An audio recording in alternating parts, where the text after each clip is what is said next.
Logging into your Netflix account is straightforward, and here is how you can sign into your Netflix via the website.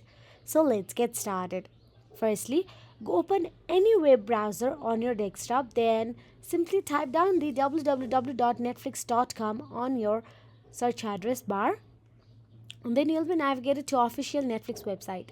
Now, all you have to do is look for the sign in button at the top right corner on a browser, then simply tap on the sign in option and you'll be navigated to the sign in process. Now type the email address associated with your Netflix account and enter your Netflix account password. If you forgot your password, you can also click on forgot password to reset it, then hit the sign in button to access your account. If your login credentials are correct but you cannot sign in, check if your subscription is active by accessing your account settings. Ensure you have a stable connection as Netflix requires internet to log in and stream content. So that is it. If you found this video helpful, please like, share and subscribe, and thank you so much for watching.